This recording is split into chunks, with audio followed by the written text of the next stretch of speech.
Намасте. Онг намо, Гурудев намо. Здравейте. Радвам се, че отново сме заедно и да бъде една честита, светла, изпълнена с любов нова година. Ако искате,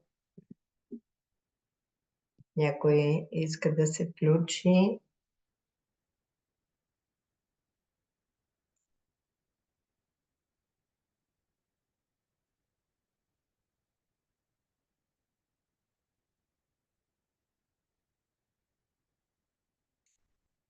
Има някаква...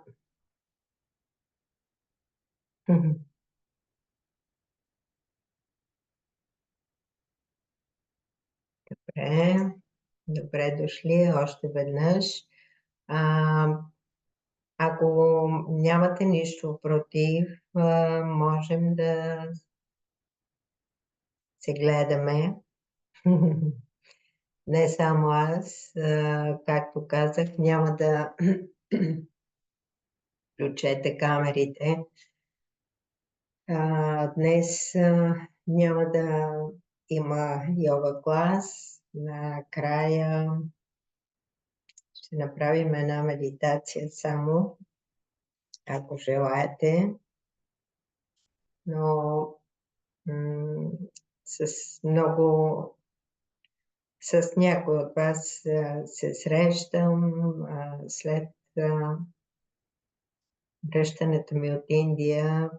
Проявявате интерес да чуете, да разберете и бих искала днес да споделя тази прекрасна опитност, която ми беше подарена от Вселената. Чувате ли? Да. Чува се добре. Както желаете, разбира се. Ако искате да останете зад кадър, добре. Накратко, темата да бъде за любовта, добротата, единството и чудесата. Някой отново се опитва да влезе. Извинявайте. Латинка. Да не успее. Добре. И ще започна така. Преди повече от 2000 години, тъй като всичко това се случи около Нова година, индийската Нова година, нашата Коледа, след това новогодишните празници,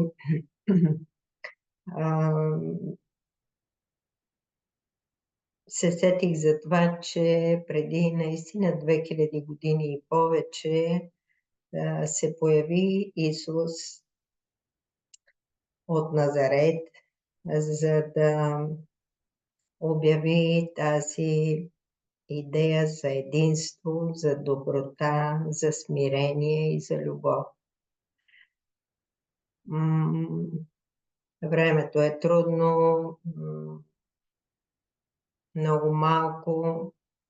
Както знаем, част от учениците му започват да предават тази идея по света. но всичко върви много бавно и трудно. Моисей също е за единството и единния Бог. Сикхите, чрез Гуру Нанак, преди 555 години говорят за единство, Сат Гуру. Знаете тази мантра. Единен Бог. В исляма Аллах, Мухамед също.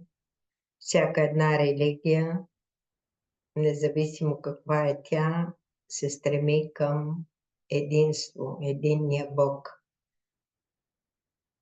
В индуизма, която е най-старата записана в историята, повече от 4000 години, защото датират първите записи на ведите от преди 2000 години преди новата ера. И това е най-старата писменост, открита до сега, която говори за същото.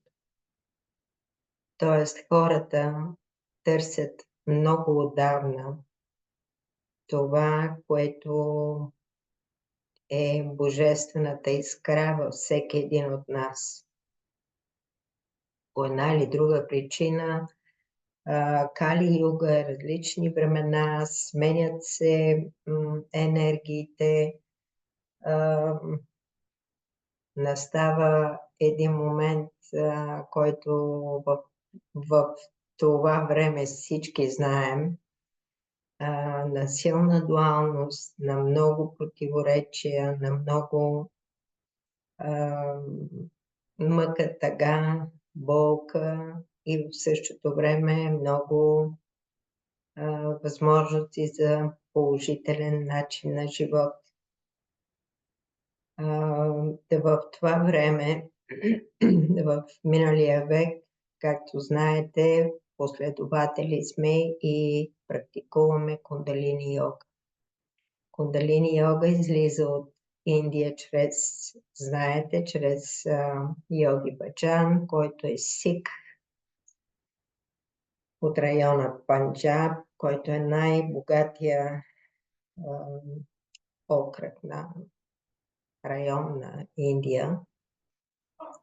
В последствие Ошо, който също изнася тази идея за единство, за мир, за любов, за спокойствие и хармония на душата. И двамата отиват в Америка, в Канада, в цяла Европа. Последствие се пренасят техните учения и сега, преди един месец, имах удоволствието да бъда поканена на един велик празник. Това са 555 години от рождението на Гуру Нанак. Знаете по мантрите, почти всички мантри, които ползваме, от които имате списък, както Мул мантра, Ади Шакти мантра.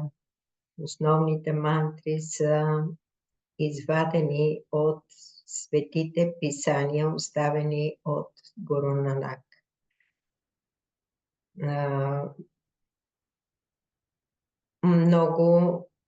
Много величествено, с много любов, с много старание беше подготвено това невероятно тържество. Ще се опитам след малко да ви включа, ако мога, няколко снимки да видите.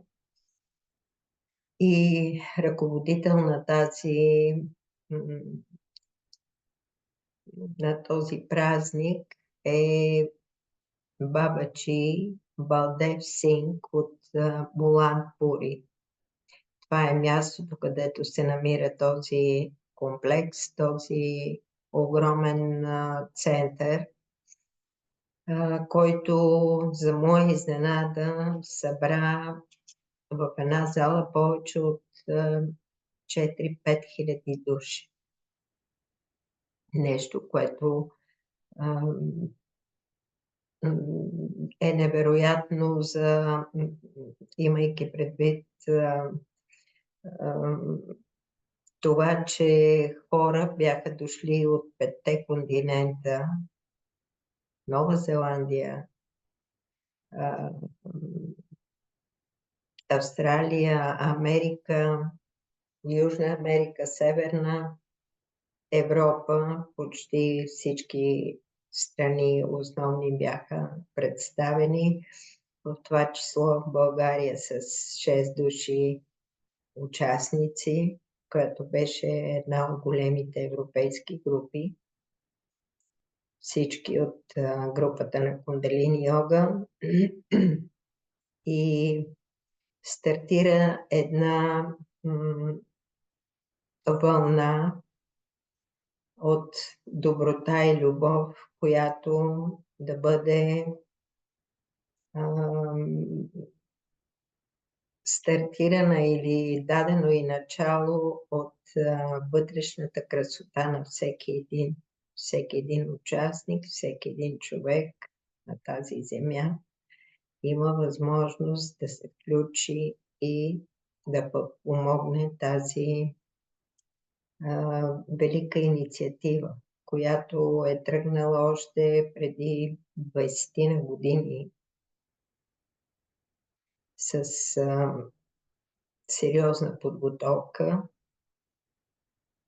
И на този празник бяха поканени като лектори повече от 20 известни личности, това число представител на Далай Лама, на латиноамерикански шамани, на министри от Индия, на представители на католицизма, юдаизма, мухамеданство, християнство, всички религии. Всички бяха заедно на масата на участниците, говорители. Всички заедно се хранихме, всички заедно пеехме и се произнасяше тази идея за братство, равенство и любящо отношение към всяко едно нещо, тъй като всичко едно. Това се отнася и за природата, и за хората, и за животните, и абсолютно всичко. Този мъничък на вид и дребен и много нежен учител е с невероятна бабаджи, е с невероятна сила, дух, смирение, доброта, чувство за доброволно и любящо служене. Този гуру поднасяше храната на всички нас, участваше заедно с нас. Нито един момент никой не се е почувствал по-малък или по-голям от тази цялата група.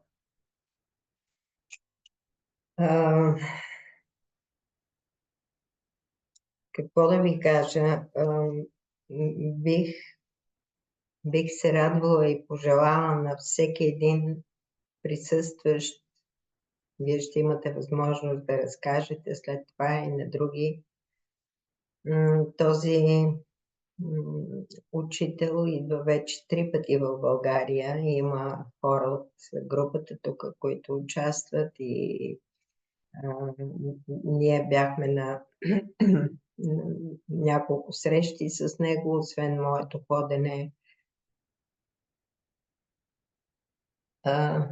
Ако нещо пише, освен моето ходене в Индия, 3 пъти сме били в контакт с него тук в България. Аз съм пускала винаги в информация за това. Но ще се радвам, ако при сегашната възможност, когато той дойде, се включат повече хора, защото присъствието на един такъв свят човек, който споделя една енергия, която е невероятна и е модел за това какво всеки от нас търси. Всеки от нас иска да е спокоен, всеки от нас иска да е в хармония с всички, с семейството, с приятелите, с колегите си, да е в хармония и баланс с живота около него.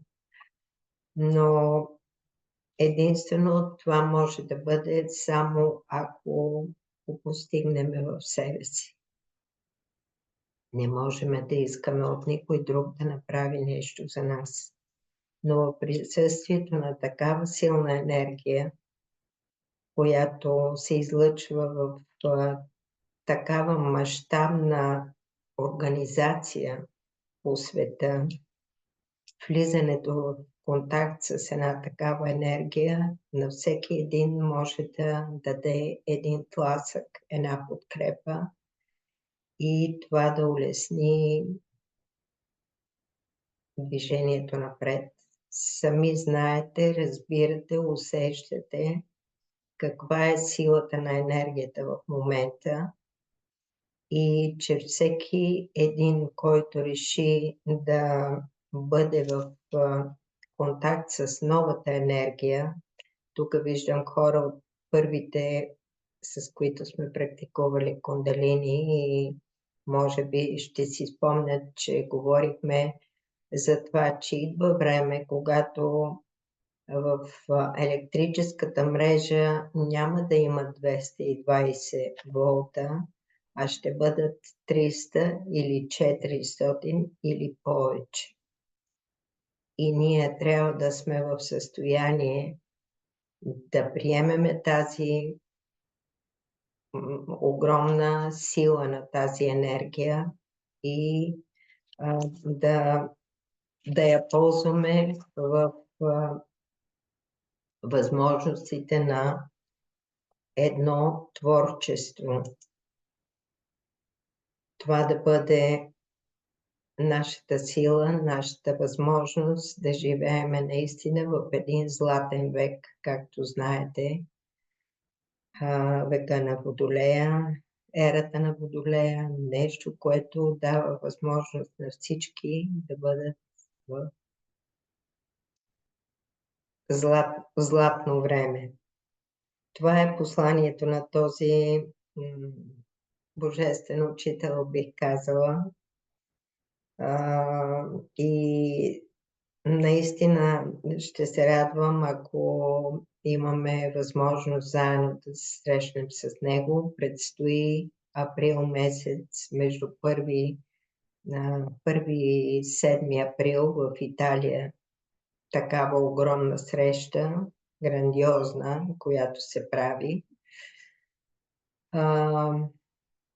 Има вече, организирано е престоя там за българите.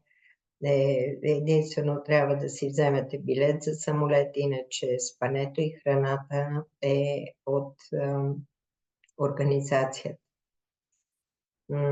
Предстои, разбира се, среща тук с него в България. Не мога да ви кажа още кога. Може би ще бъде и в Германия, както и миналата година беше. И аз бях пуснала за германската група. Но в момента той е в Малайзия, Нова Зеландия и Австралия. Тоест, вълната е тръгнала и ако успеем да се включим в нея, това ще бъде в помощ на всички. на нас самите, на семействата, на приятелите, защото сами знаете, ако излъчвате една добра енергия, една любяща енергия, нещата се случват от само себе си. Относно чудесата, да, аз нямах никакво намерение да ходя на тази среща. Поканиха ме, да, но финансовите възможности не ми разрешаваха да си го позволя. Независимо от това, бях поканена лично от бабачи, който изпрати билет и така можах да присъствам на това невероятно събитие. За да бъда тук днес с вас и да споделя това, да споделя моята благодарност, моята любов и смирено да ви кажа благодаря ви, че се включихте в срещата, благодаря ви, ще се надявам да бъдем пак заедно отново и с него. И за всяка друга информация съм готова да споделя с вас, тъй като излезна съобщение за прекъсване на връзката. Ще ви помоля да излезете и отново да влезем,